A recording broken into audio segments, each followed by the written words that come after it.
Few comedians capture the absurdity of American politics quite like Shane Gillis. And among his many talents, his portrayal of Donald Trump stands out as a comedic masterpiece, equal parts satire, and eerily spot-on mimicry. But this isn't just about how good Shane's impression is, it's about how it got there. Shane didn't just wake up one day as the comedy world's undisputed best Trump impersonator. No, this evolution is a story of refinement, creativity, and a little bit of chaos. From humble beginnings on his, at the time, little-known podcast, where the Trump voice was more of a loose sketch than a polished act, to becoming the comedian everyone compares to the real thing, Shane's Trump has transformed alongside his career. In this video, we're going to trace that journey, exploring the evolution and most pivotal moments of Shane Gillis as Donald Trump in chronological order, finishing with his masterful performance on Kill Tony. Let's start at the beginning, and by the beginning, we're going farther back than anyone else has. I decided to dig deep into the archives, the Old Testament of Matt and Shane's secret podcast. After spending an entire week listening to every episode, yes, all of them, I unearthed what I believe to be Shane's very first recorded impression of Donald Trump. This hidden gem comes from 7 years ago back in episode 30 when Shane's Trump was,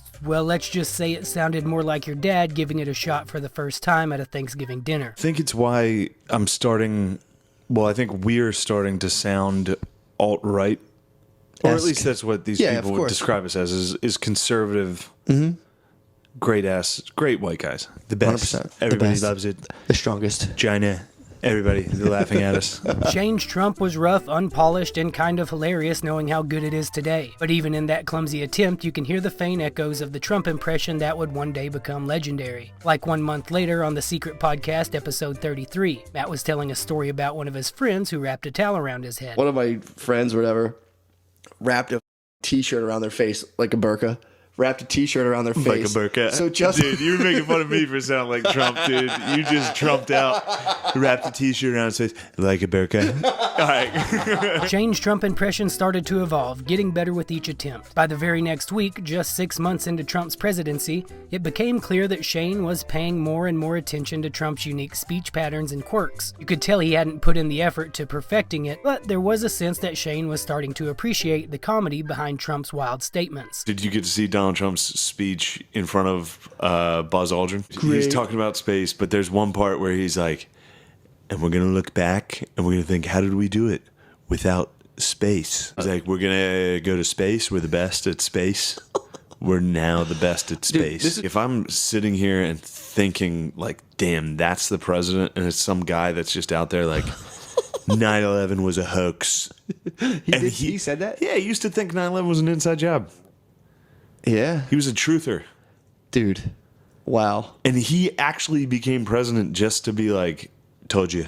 Yeah, I know. Which, I mean, obviously that's sick as obviously for him, yes, dude, that's great. Fast forward 4 years to September 7th, 2021, a pivotal moment in Shane's career. This was a year after the infamous Saturday Night Live saga, where he was hired and then swiftly fired. By this point, Shane was fully back on the grind, carving out his place in comedy on the road. You could tell that the hustle was paying off when he released his first special, live in Austin.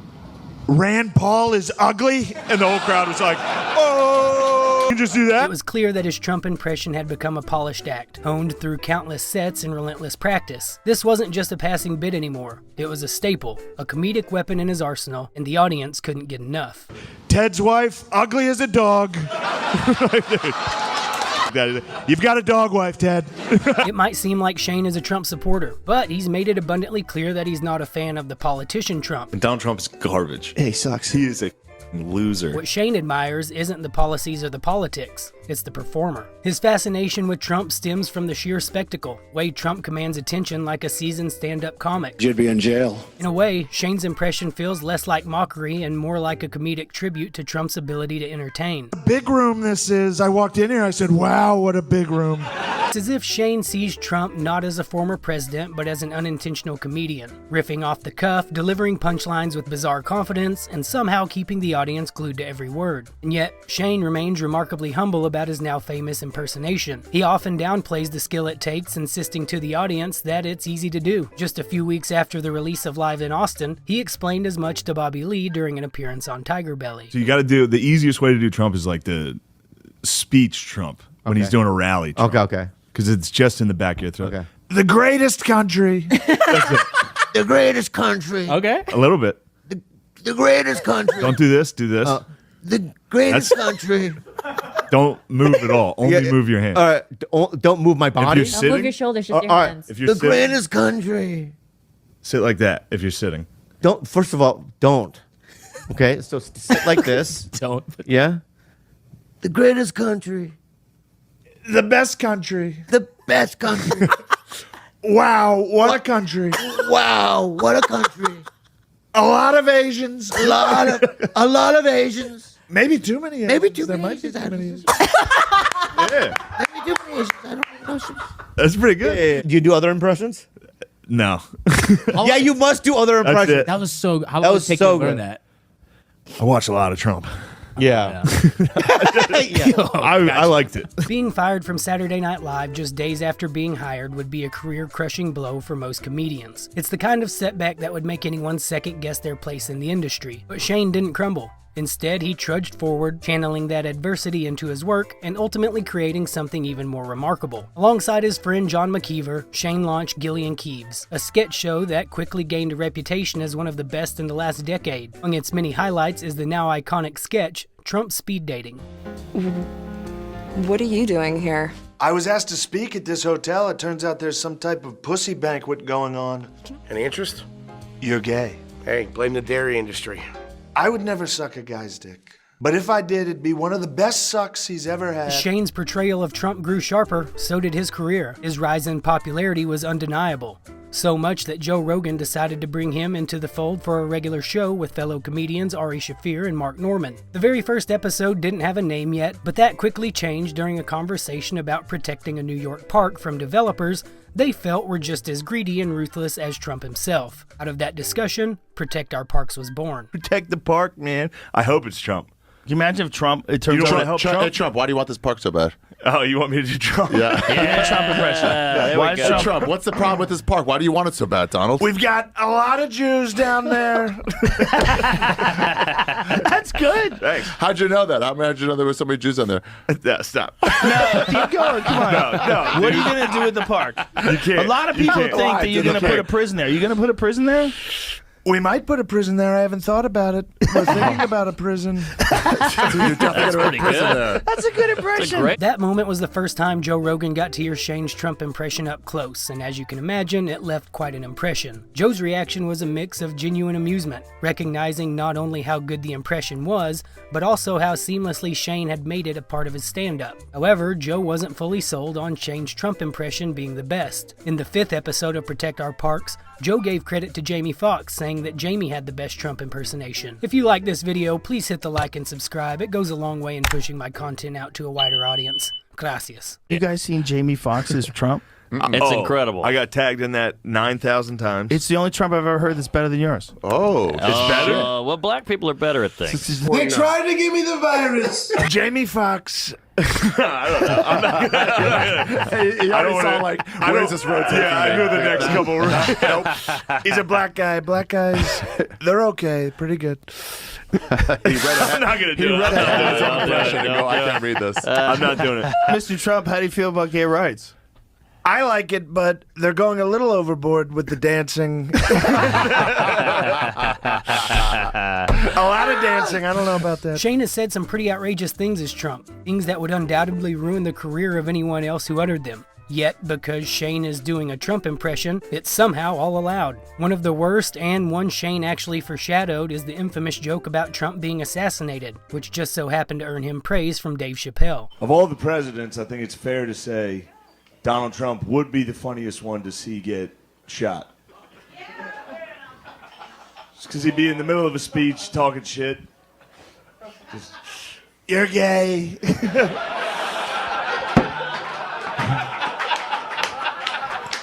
The shooter would be coming at him and be like, sit down, get down. What a loser, get down, sit down. But just the noise he would make when he got hit. Even if you love Donald Trump, it would be funny. As soon as he got hit, he'd be like, ah!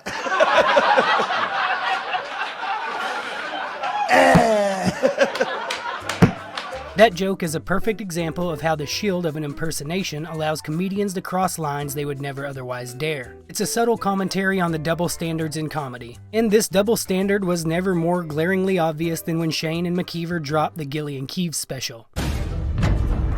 I'm Hitler. They didn't have anyone to play Hitler, so they called me. The studio called me. They said, Donald, could you please get us out of this?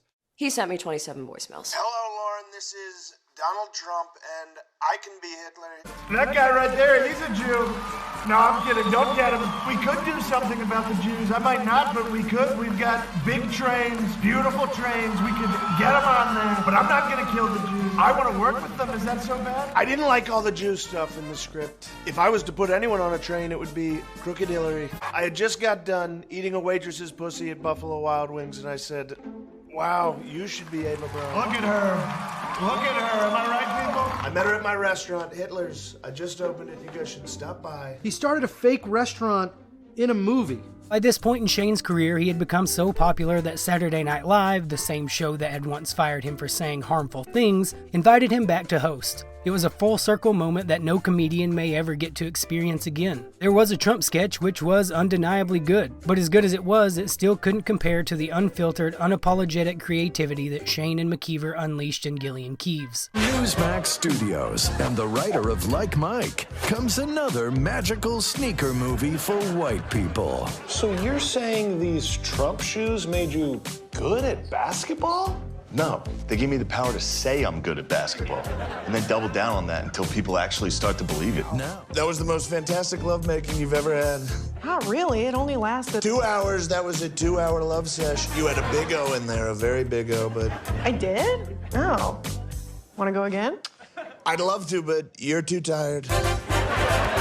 All of this has led us to what may very well be the funniest comedy show of the year. Airing on July 15th, just months before the US presidential election, Shane performed as Trump on Kill Tony alongside Adam Ray's spot-on portrayal of Joe Biden. This episode became a phenomenon, quickly rising to become the most watched in Kill Tony's 10-year history, with nearly 22 million views at this time. Ladies and gentlemen, the real president of the United States is here. Oh my God, wait, what are you guys?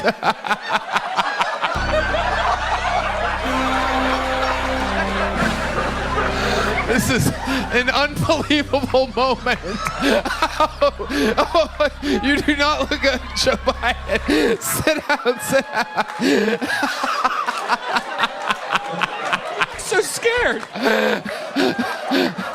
Tony, what an unbelievable experience it is. Heidi, for those who don't know, is basically the ring girl for Kill Tony. When regular Shane is on stage, he's respectful. He even averts his eyes when she walks out. But when Shane is in Trump mode, well... Oh, there's the lovely Heidi, everybody. Oh, hey.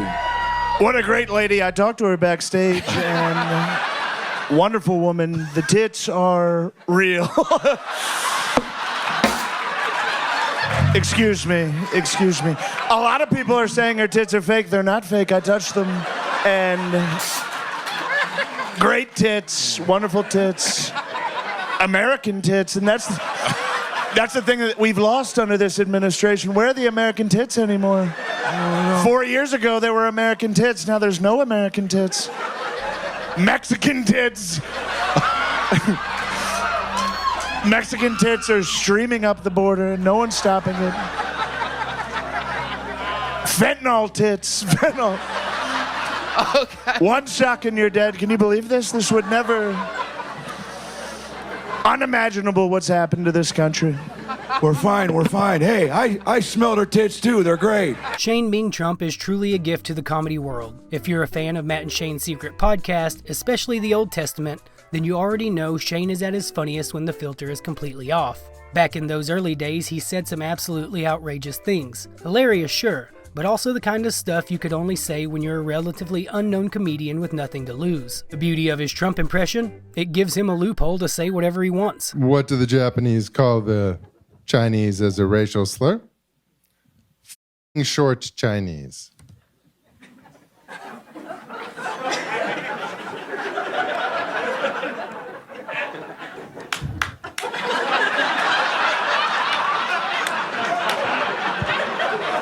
Shane thrives on this type of humor. Honestly, I'd argue it's not even really an impression at this point. It's just what Shane would actually say, only dressed up in Trump's cadence. The Old Testament is the only other time you'll catch Shane taking risks like he does when he's playing Trump. Back then, it was all raw, unfiltered Shane, someone with nothing to lose and no reason to hold back. That's the same energy he brings when impersonating Trump. So you've been married twice? 3. 3 times you've got married. Honestly, that's not that bad.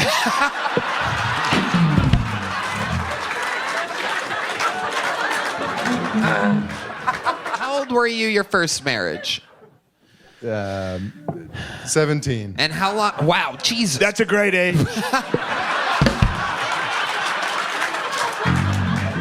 For getting your high school diploma. You can do it if you want to do it. Or for showering with your dad the way his daughter did. Look it up. I think Shane's fans connect with him so deeply because they're on the same wavelength. They know the same things he does. It's almost like the 25 to 40-year-old age group has been hit with the same algorithm over the last decade, feeding them the same niche stories, memes, and cultural moments. Take something like the infamous Biden shower story. There's some truth to it, but because of the way mainstream media operates, it's not exactly front-page news. It's this shared undercurrent of information that Shane taps into so well that resonates with his audience. I played gay chicken one time. What's gay chicken exactly? Explain to us. You and a buddy close your eyes, and you pucker your lips like you're going to kiss, and you both walk towards each other until one of you chickens out and moves away. That's very funny. Joe Biden did that with Big Mike. They played gay chicken every day. She'd say, Joe, this is a chocolate cone. He would go, whoa. This is a dick. You've got a dick. A huge dick, a white snake, a black snake. Michelle Obama has a giant black dick.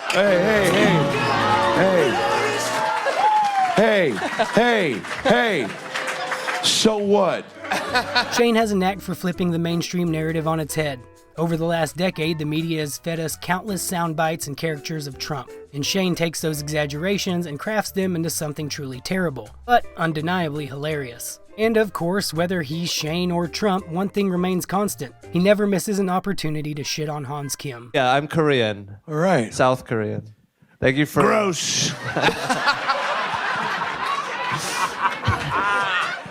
Ew. I've had like 3 parking tickets since you got my car with my license plates on it.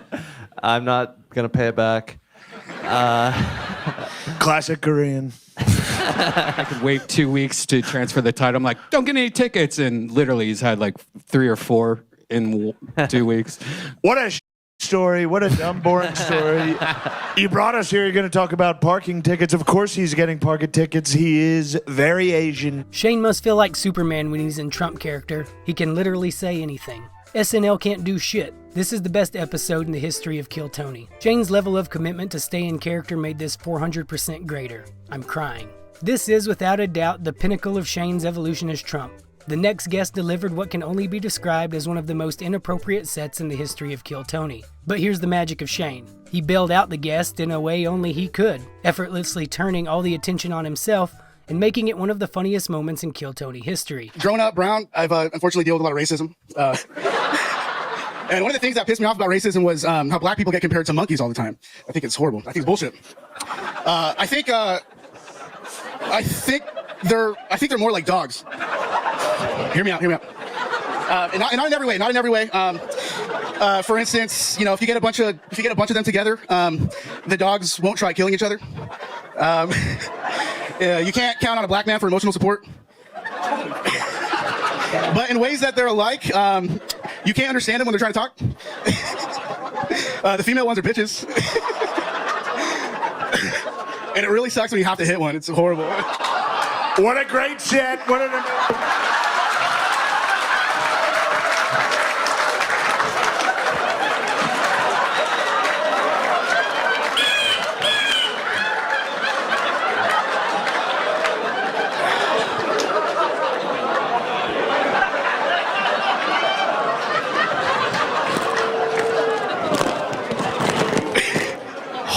Absolutely perfect.